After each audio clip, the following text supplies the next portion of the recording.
بسم اللہ الرحمن الرحیم۔ سورۃ الروم۔ الف لام میم۔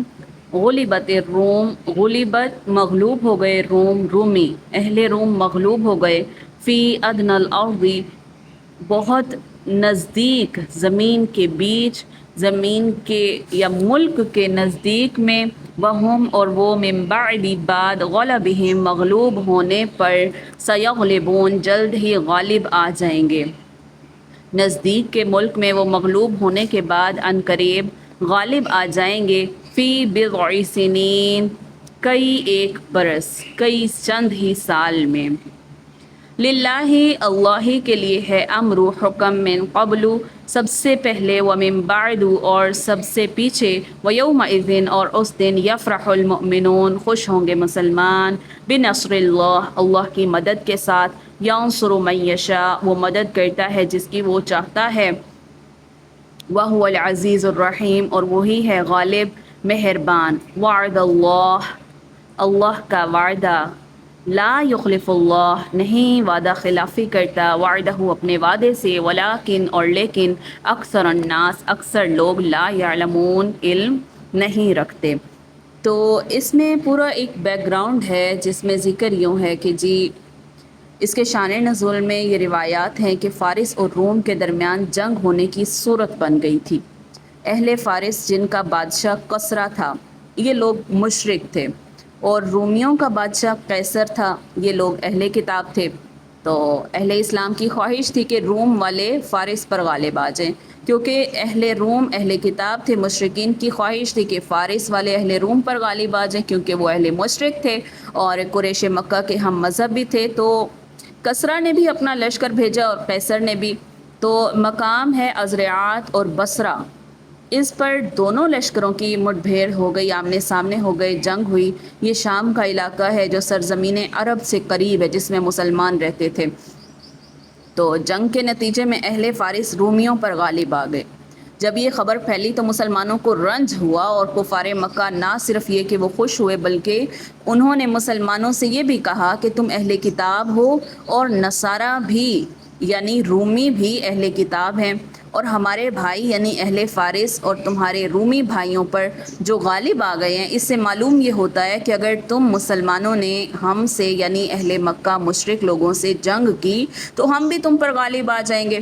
تو اس وقت اللہ تعالیٰ نے یہ آیات نازل فرمائیں جن میں یہ بتایا کہ عنقریب ہی رومی لوگ اہل فارس پر چند سال میں غالب ہو جائیں گے۔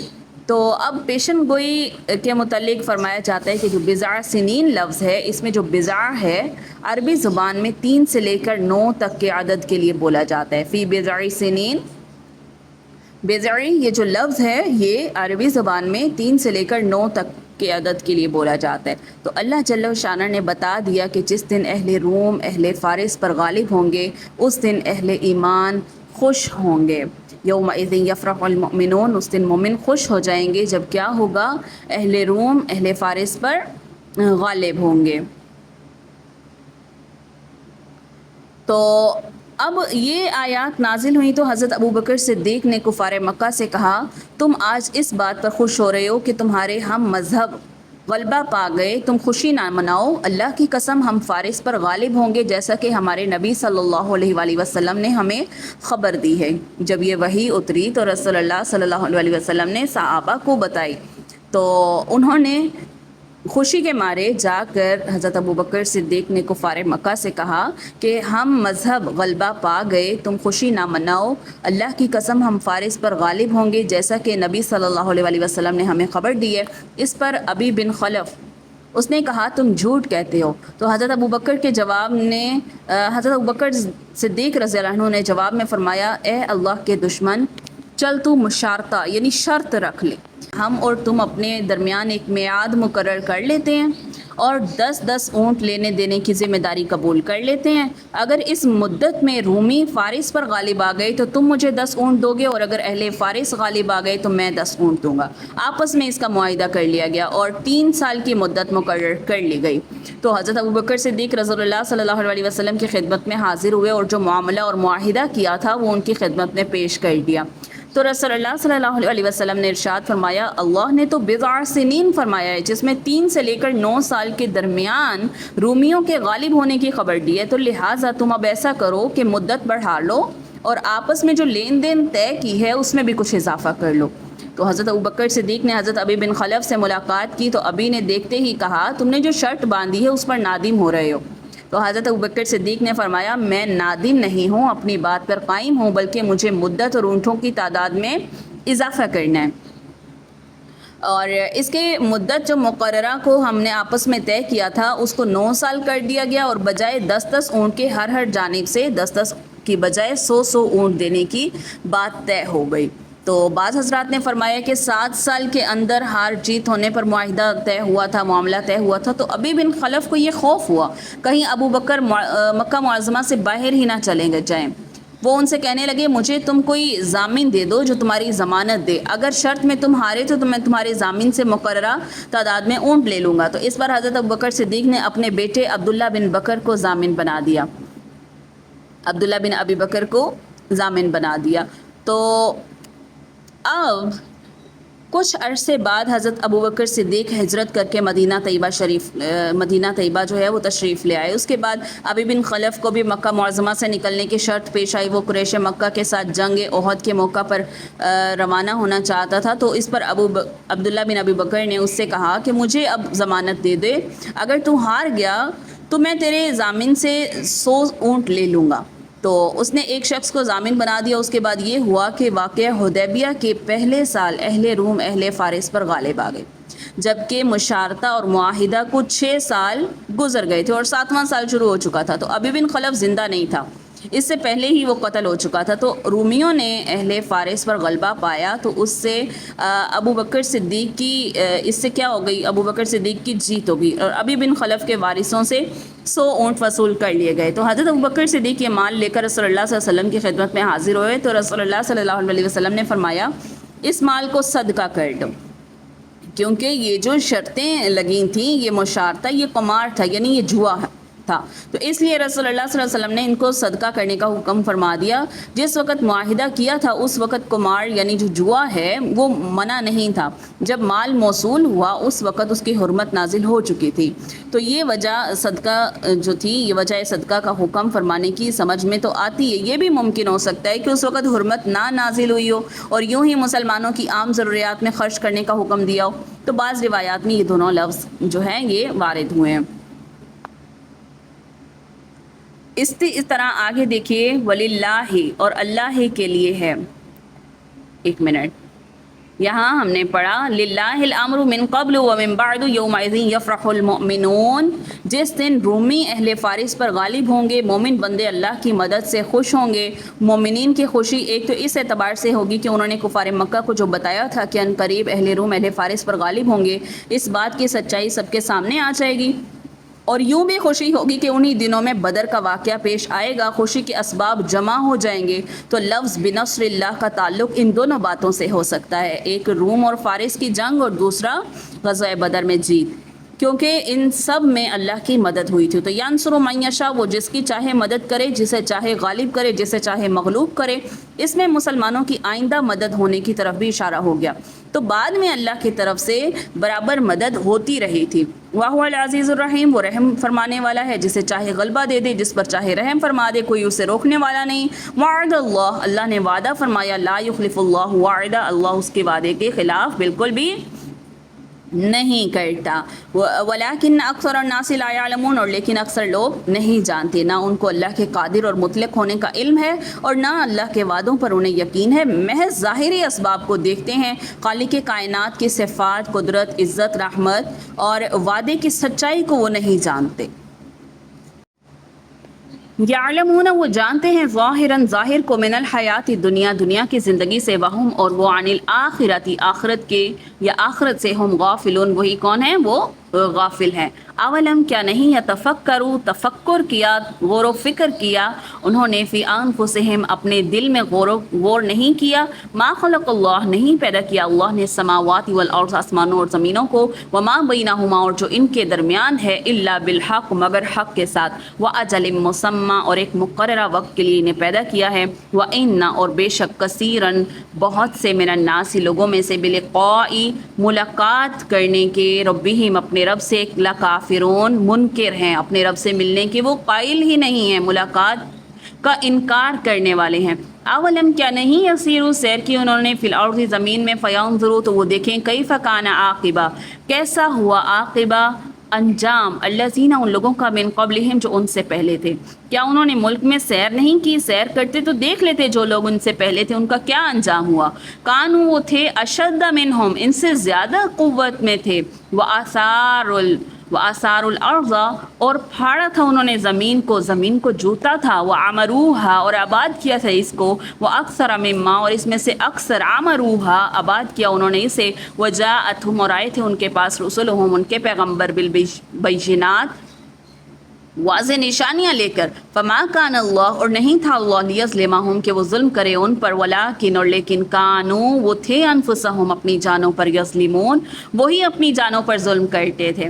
کیا فرمایا کہ انہوں نے ملک میں سیر نہیں کی تھی کہ وہ دیکھ لیتے کہ جو لوگ ان سے پہلے تھے ان کا کیسا انجام ہوا، اور ان سے وہ زور اور قوت میں کہیں زیادہ تھے اور انہوں نے زمین کو جوتا تھا اور اس کو اس سے زیادہ آباد کیا تھا جو انہوں نے آباد کیا ہے، اور ان کے پاس ان کے پیغمبر نشانیاں لے کر آتے رہے تھے، تو اللہ ایسا نہ تھا کہ ان پر ظلم کرتا بلکہ وہی اپنے آپ پر ظلم کرتے تھے۔ ثم کان عاقبۃ الذین پھر کیا ہوا آخری انجام ان لوگوں کا، اساءوا السوء ان لوگوں کا جو برائی کرتے تھے، کیسا انجام ہوا، ان کذبوا یہ کہ وہ جھٹلاتے تھے، بآیات اللہ اللہ کی آیات کو، وکانوا اور وہ تھے بہا اس کے ساتھ، یستہزئون ہنسی مذاق اڑایا کرتے تھے۔ اچھا، پچھلی آیت میں جو ہم نے دیکھا یعلمون ظاہرا من الحیات الدنیا وہم عن الآخرۃ ہم غافلون، یعنی یہ لوگ دنیا والی زندگی کو ظاہر کو تو جانتے ہیں لیکن آخرت سے غافل ہیں۔ یہاں جن لوگوں کے حق میں لا یعلمون فرمایا ہے انہی کے حق میں جو ہے فرمایا یعلمون ظاہرا من الحیات الدنیا، تو اس سے معلوم ہو اللہ تعالیٰ کی ذات اور صفات، اس کے تصرفات کو نہ جاننا، اس کی معرفت حاصل نہ کرنا، یہ جہالت ہے۔ تو اللہ تعالیٰ کی ذات کی معرفت حاصل نہ ہو اور دنیاوی زندگی کے آلات اور اسباب کو جانتے ہوں، نئی نئی چیزیں ایجاد کرتے ہوں، دنیاوی ترقی میں آگے بڑھ گئے ہوں، مال جمع کرنے کے طریقوں سے واقف ہوں، لیکن اللہ کی ذات اور صفات کو نہ جانتے ہوں اور آخرت سے غافل ہوں جہاں دائمی زندگی ملے گی جس کی خبر اللہ تعالیٰ نے کتابوں رسولوں نے دی ہے، تو ایسے لوگ اصحاب علم نہیں ہیں۔ انسان کی اصل ضرورت آخرت کے عذاب سے بچنا، جنت کی نعمتوں سے مالا مال ہونا ہے، اور جو شخص اللہ کی کتابوں پر ایمان نہ لایا، اپنی آخرت کے لیے فکر مند نہ ہوا، تو وہ شخص دنیا کے اسباب کو کتنا ہی جانتا ہو، کتنا ہی سمجھتا ہو، صاحب علم، صاحب عقل بالکل بھی نہیں ہو سکتا۔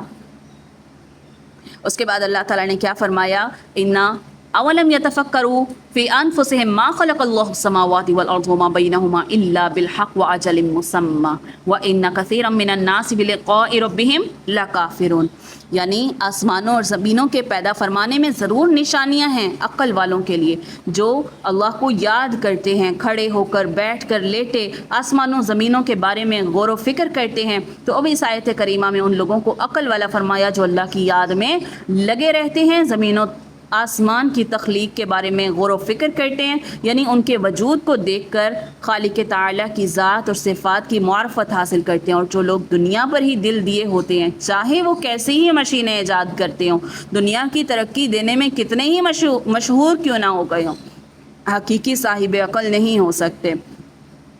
آگے فرمایا کہ قرآن پاک کے اولین جو مخاطب ہیں وہ مشرکین عرب تھے، شروع میں جو خطاب چلا، کس سے چلا؟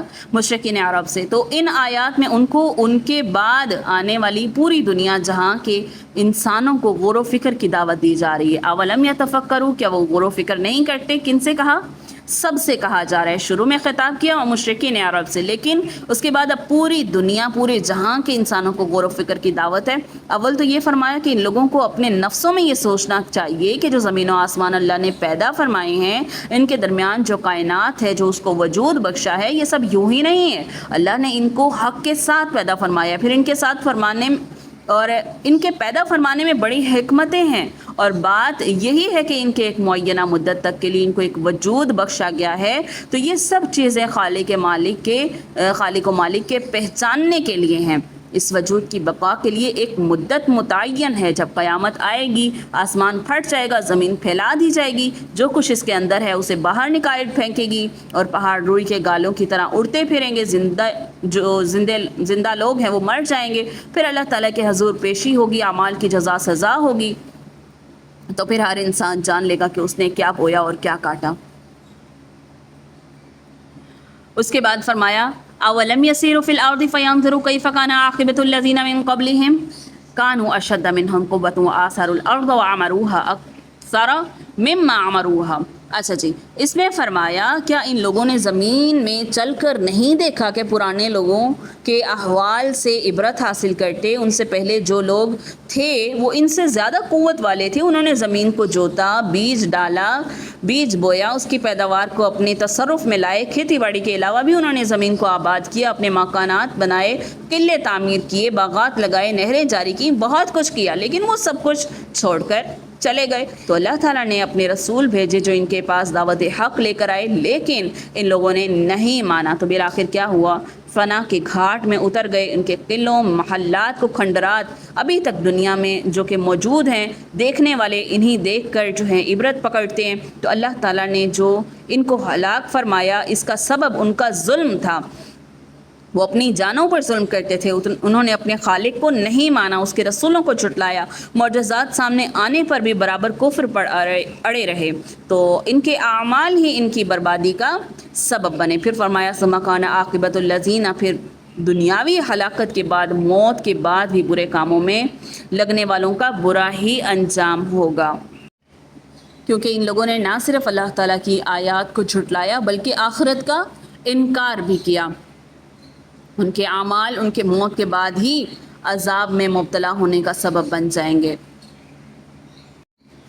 اللہ یبدأ الخلق، اللہ پہلی بار کرتا ہے پیدا، ثم پھر یعیدہ، پھر دوبارہ کرے گا اس کو پیدا، ثم الیہ ترجعون، پھر اسی کی طرف تم لوٹائے جاؤ گے. ویوم تقوم الساعہ، اور جس دن برپا ہو گئی قیامت، یبلسوا، نا امید ہوں گے، مجرمون، مجرم نا امید ہو جائیں گے، یعنی وہ اپنی نجات سے مایوس ہو جائیں گے اور کسی کی سفارش یا امداد سے بھی مایوس ہو جائیں گے. ان کی حالت بالکل ایسی ہوگی جیسے کوئی مجرم رنگے ہاتھوں لوگوں کے سامنے جرم کرتا ہوا پکڑا جائے، اور ایسے شخص پر سخت افسردگی اور مایوسی کی حالت طاری ہوتی ہے، کیونکہ اسے اپنے جرم کی سزا سے بچنے کی کوئی امکانی صورت نظر نہیں آتی. وَلَمْ يَكُنْ، اور نہ ہوں گے ان کے لیے، لہم ان کے لیے، من شرکائہم ان کے شریکوں میں سے، شفعاء شفاعت کرنے والے، وکانوا اور ہو جائیں گے، بشرکائہم ان کے شریک، کافرین منکر ہو جائیں گے، اس سے انکار کرنے والے ہو جائیں گے. یعنی دنیا میں جن لوگوں کو اللہ کا شریک سمجھا جاتا رہا یا اس کی صفات اور اختیارات میں شریک بنایا جاتا رہا، ان کی تین ہی قسمیں ہو سکتی ہیں. ایک بے جان اشیاء جیسے پتھر کے بت یا شمس و قمر، ستارے، یا دوسرے شجر و حجر وغیرہ. دوسرے ایسے جاندار جنہوں نے خود اپنی خدائی کا دعویٰ نہ کیا، جیسے ملائکہ، انبیاء، اولیاء، صالحین. اس کے بعد بعض جاندار حیوانات جیسے سانپ اور گائے وغیرہ، ان میں انبیاء اور صالحین تو ایسے لوگ ہیں جو دوسروں کو شرک سے سختی سے منع بھی کرتے رہے، جبکہ وہ خود خدائی اختیارات کے طالب تھے. اور تیسرے نمبر پہ وہ جاندار جو اپنی خدائی لوگوں سے منوانا چاہتے ہیں، جیسے شیاطین، اللہ کے نافرمان، بادشاہ، ادارے، حکومتیں، یا ولی وغیرہ حضرات جنہوں نے اپنی مریدوں کی سفارش کی ذمہ داری اٹھا رکھی ہے، یا یہ کہتے ہیں کہ پیر اپنے مریدوں کے اعمال اور احوال سے ہر وقت باخبر رہتا ہے، مشکل کے وقت انہیں پکارنے پر وہ فریاد کو پہنچ جاتا ہے، وغیرہ وغیرہ. تو اس طرح کے یہ تین قسم کے لوگ ہوتے ہیں. تو ان کے بنائے ہوئے شریکوں میں سے کوئی ان کا سفارشی نہیں ہوگا، وہ اپنے شریکوں سے کیا ہو جائیں گے؟ نا امید ہو جائیں گے، بلکہ ان کے شریک ان سے خود ہی انکار کرنے والے ہوں گے. ظاہر سی بات ہے ہر کسی کو اس دن اپنی پڑی ہوگی. وَيَوْمَ تَقُومُ السَّاعَةُ، اور جس دن قائم ہو گئی قیامت، یومئذ اس دن، یتفرقون متفرق ہو جائیں گے، اس روز وہ الگ الگ فرقے ہو جائیں گے. فَأَمَّا الَّذِينَ تو وہ لوگ جو آمنوا ایمان لائے وعملوا الصالحات اور نیک کام کیے فَهُمْ فِي رَوْضَةٍ يُحْبَرُونَ بس وہ ہو جائیں گے باغ کے بناؤ کروانے والے، یعنی کہ وہ نیک عمل جو کرتے رہے وہ بہشت کے باغ میں خوشحال ہوں گے، خوش و خرم کر دیے جائیں گے، جنت میں خوش و خرم کر دیے جائیں گے۔ وَأَمَّا الَّذِينَ اور وہ لوگ جو کافر ہوئے وَكَذَّبُوا اور جھٹلایا بِآيَاتِنَا ہماری نشانیوں کو وَلِقَاءِ الْآخِرَةِ اور آخرت کی ملاقات کو فَأُولَٰئِکَ پس یہ لوگ فی العذاب عذاب میں محضرون حاضر کیے جائیں گے۔ تو اس دنیا میں گروہوں اور جماعتوں کی بنیاد یا قوم ہوتی ہے یا وطن یا رنگ یا زبان یا برادری یا مخصوص سیاسی عقائد وغیرہ، لیکن قیامت میں ان کی گروہ بندی ان اصولوں کے مطابق ہوگی جو دین کے تقاضے ہیں۔ مثلا اللہ کے نیک اور فرمانبردار بندوں کی ایک جماعت ہوگی، چاہے وہ دنیا میں کسی بھی کونے میں بستے ہوں۔ البتہ یہ ممکن ہے کہ ہر پیغمبر کی امت کا الگ الگ گروہ ہو، تو قیامت کے منکروں کی الگ جماعت ہوگی، مشرکین کی الگ، منافقین کی الگ، اور یہ گروہ بندی بعض جرائم کے لحاظ سے بھی ہوگی، جیسے زانیوں کے الگ، ڈاکوؤں کے الگ، متکبروں کے الگ وغیرہ وغیرہ۔ تو ان میں سے صرف پہلا گروہ جنت میں داخل ہوگا اور وہاں ان کی عزت اور تکریم اور تواضع بھی خوب ہوگی، باقی سب گروہ جہنم میں جائیں گے۔ گویا لوگوں کی اکثریت تو جہنم کا لقمہ بنے گی اور تھوڑے ہی لوگ ہوں گے جو جنت میں داخل ہوں گے۔ فسبحان اللہ پس پاکی ہے اللہ کی، حین جس وقت تم سونا شام کرتے ہو، وحین اور جس وقت تصبحون صبح ہو کرتے ہو، یعنی جس وقت تم کو شام اور جس وقت صبح ہو اللہ کی تسبیح کرو، یعنی نماز پڑھو۔ مشرکین کے عقائد باطلہ سے اللہ نے تنزیہاً بیان فرمایا، تو مشرکین اپنے عقائد باطلہ کی ایک دلیل یہ بھی دیتے ہیں کہ اللہ اکیلا اس ساری کائنات کا انتظام کیسے سنبھال سکتا ہے، تو لہٰذا مسلمانوں کو حکم ہوا کہ وہ ایسے بیہودہ عقائد سے اللہ کی پاکیزگی بیان کریں۔ تو اکثر مفسرین نے یہاں تسبیح سے مراد نماز لیے، اس کا قرینہ یہ ہے کہ یہاں نمازوں کے اوقات بیان ہوئے ہیں۔ تو مشرکوں کی اکثریت ایسی رہی ہے جو انسانی زندگی پر سیاروں کے اثرات اور تاثر کے قائل تھے، اور سورج کی تاثیر سے چونکہ تمام زمینی مخلوق متاثر ہوتی ہے، تو لہٰذا اسے معبود اکبر سمجھ کر مختلف رنگوں میں سورج کی اور آگ کی پوجا کی جاتی رہی ہے۔ تو سورج پرست عموماً طلوع آفتاب اور غروب کے وقت اس کی پرستش کرتے ہیں، تو لہٰذا مسلمانوں کو حکم ہوا کہ ان اوقات میں کوئی فرضی نماز تو کیا نفلی نماز بھی ادا نہیں کی جائے۔ نیز سورج پرست سورج کی پوجا ان اوقات میں کیا کرتے تھے جب سورج مائل یا پھر عروج پر ہو، یعنی کہ طلوع آفتاب سے نصف النہار تک۔ تو اس دوران کسی فریضہ نماز کا وقت مقرر نہیں کیا گیا۔ اس میں 2 نمازیں تو اس وقت آتی ہیں جب سورج زوال پذیر ہو، اور 3 نمازیں اس وقت مقرر کی گئیں جب سورج غائب ہوتا ہے۔ تو آیت نمبر 17 میں صبح اور شام کی نماز کا ذکر آ گیا، اور بعض کے نزدیک تم سونا میں شام اور عشاء دونوں شامل ہیں، اور آیت نمبر 18 میں تیسرے پہر یعنی عصر کی نماز اور ظہر کی نماز کا ذکر آ گیا، اور نماز بجائے خود اللہ کی تسبیح اور تمہید کی بہترین شکل ہے۔ اور اگر ان 2 آیات سے 4 نمازوں کا اوقات سمجھا جائے تو سورہ ہود میں ایک آیت ہم نے پڑھی تھی، سورہ بنی اسرائیل میں پڑھی تھی، سورہ طٰہٰ میں بھی پڑھی تھی، تو قرآن سے ہی ہمیں 5 نمازوں کے اوقات صراحتاً پتہ چل جاتے ہیں۔ فجر کی نماز کا وقت ہم نے ان صورتوں میں دیکھا تھا۔ تو یہاں پر سورہ آیت نمبر 18 میں دیکھیں، وَلَهُ الْحَمْدُ اسی کے لیے ہے حمد، تمام تعریف السماوات والارض آسمانوں اور زمین کی، وعشیًا اور تیسرے پہر، وحین اور جس وقت تظہرون تم ظہر کرتے ہو، یعنی جب دوپہر ہو اس وقت بھی نماز پڑھا کرو۔ یخرجو وہ نکالتا ہے، حیا زندہ کو، من المیت مردہ سے، ویخرجو اور نکالتا ہے، میتہ مردہ کو، من الحی زندہ سے، ویحیی الارض اور زندہ کرتا ہے زمین کو، بعد موتہا اس کی موت کے بعد، وکذالک اور اسی طرح تخرجون تم بھی زمین سے نکالے جاؤ گے۔ اور یہ عمل ہر وقت جاری اور ساری ہے۔ اللہ تعالیٰ حیوانات کی بے جان غذاؤں سے نطفے کو، پھر نطفے سے حیوانات کو پیدا کرتا رہتا ہے، اور اس عمل میں انسان بھی شامل ہے، اور پرندوں سے انڈے کو، پھر انڈے سے زندہ پرندے کو پیدا کرتا ہے، اور اللہ کا یہ کارنامہ سب لوگ ہر وقت دیکھتے رہتے ہیں۔ پھر فرمایا جب مردہ زمین پر بارش برستی ہے تو اس سے نباتات، پودے، درخت ہی نہیں اگاتے بلکہ حیوانات بھی اگاتے ہیں۔ موسم برسات آتا ہے، ہزارہ مینڈک جو ہے وہ ٹرانے لگتے ہیں، جھینگر اور اس طرح کے جانور درختوں پر بولنے لگتے ہیں، بے شمار قسم کے حشرات الارض اگاتے ہیں۔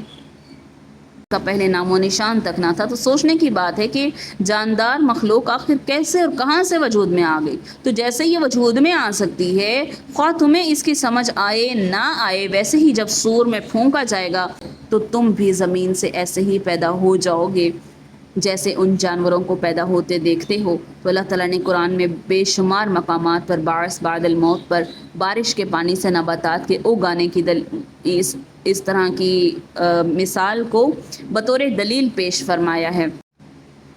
پھر اس آیت میں تخرجون کا لفظ استعمال ہوا، یعنی تم زمین سے نکال لیے جاؤ گے، اور تمہارا یہ نکالا جانا ایک اضطراری عمل ہوگا جس میں تمہاری مرضی کو کچھ عمل دخل نہ ہوگا۔ جیسے تم جب اس دنیا میں آئے اور اس دنیا سے رخصت ہوئے تو اس میں تمہاری اپنی مرضی کا کچھ عمل دخل نہ تھا، اسی طرح تمہارا دوبارہ جی اٹھنا بھی ایک قہر اور اضطراری امر ہوگا۔ اس سلسلے میں تمہاری رائے نہیں لیا جائے گی اور نہ تمہارا کچھ عمل دخل ہوگا۔